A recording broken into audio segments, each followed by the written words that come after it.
Era mais ou menos 1h30 da madrugada de sábado. Embalos de sábado à noite? Então, e quase todos os estados brasileiros receberam um alerta em seus telefones. A sirene mais alta que um telefone é capaz de fazer. Aquela sirene que passa por cima de qualquer configuração. Não tem não perturbe que segure. E está reservado para desastres naturais iminentes. As pessoas acordaram apavoradas, pegaram o celular e leram uma palavra, só uma: misantropia.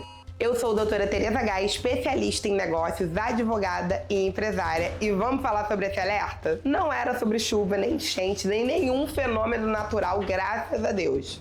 Era um ataque hacker. Alguém de fora do governo brasileiro conseguiu acesso a um sistema de alertas de emergência, o sistema mais crítico do país, e enviou uma mensagem para milhões de celulares no meio da noite. O sistema utilizado é o Cell Broadcast. É uma tecnologia que envia mensagens diretamente a celulares conectados a uma antena numa determinada área, sem precisar de cadastro prévio do usuário.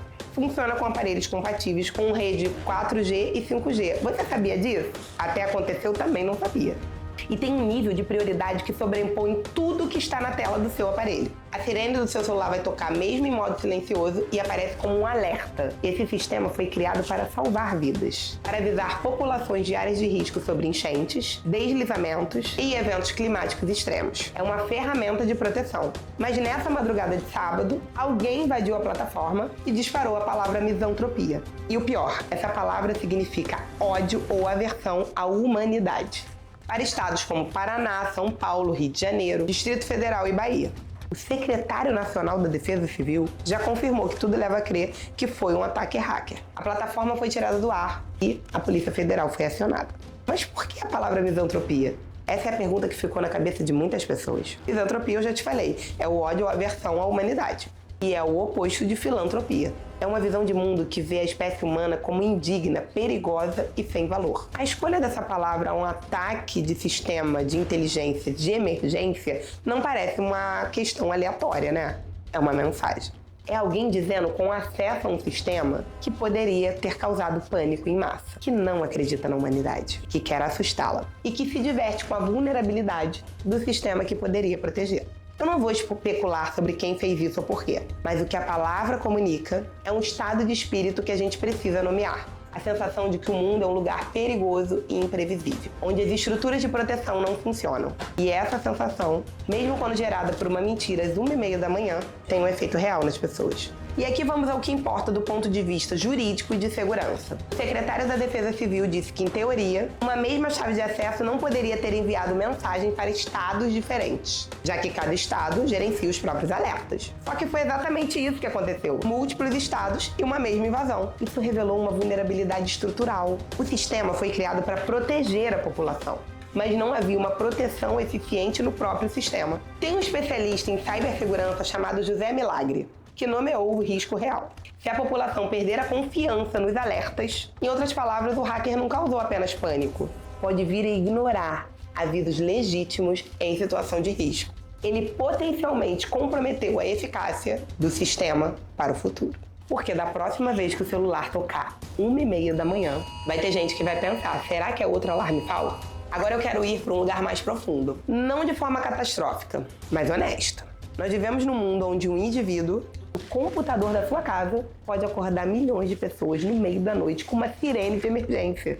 A interconexão que nos tornou mais eficientes nos tornou também mais vulneráveis. E parte da sabedoria de viver nesse mundo é reconhecer isso, sem paralisar. Porque paralisia não protege ninguém. Isso não é argumento para virar desconfiado de tudo. É argumento para construir resiliência, para não colocar toda a sua segurança num único sistema, para ter plano de contingência, para saber o que fazer quando o sistema falha, porque ele vai falhar de vez em quando.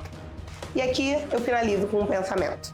Momentos como esse, uma palavra disparada no meio da noite, uma pandemia que ninguém esperava, uma guerra que acontece do outro lado do mundo e muda o preço do petróleo, um evento climático que destrói uma cidade inteira em horas. Esse momento nos lembra de algo que tendemos a esquecer. Somos muito pequenos diante de certas coisas. Isso não é derrota, é libertação. Porque quando você aceita que há forças que estão fora do seu controle, você para de gastar energia tentando controlar algo que você não consegue controlar. O que não tem remédio, remediado está. Estoicismo é a filosofia que nomeia isso. Eu nem tô dizendo que você precisa ser alguém estoico, mas que você deve separar o que depende de você ou o que não depende. Agora, o que acontece com o seu negócio se o sistema que você usa ficar comprometido? Se os dados dos seus clientes forem expostos? Você tem a resposta para essas perguntas? Você sabe quais são as suas obrigações legais em caso de vazamento de dados sobre a LGPD? A resposta que eu acredito não é pânico e nem negação, é preparação. É consciência de que o imprevisível faz parte do jogo da vida e dos negócios. E a diferença sobre quem atravessa a crise de pé e quem cai, quase sempre é o quanto se preparou antes de elas chegarem. Agora me conta aqui nos comentários, você foi uma das pessoas que acordou com esse alerta que não existiu? Se você foi, conta aqui que eu quero saber. E não deixe de curtir e se inscrever no canal. Até o próximo vídeo e eu espero, sem alerta de madrugada.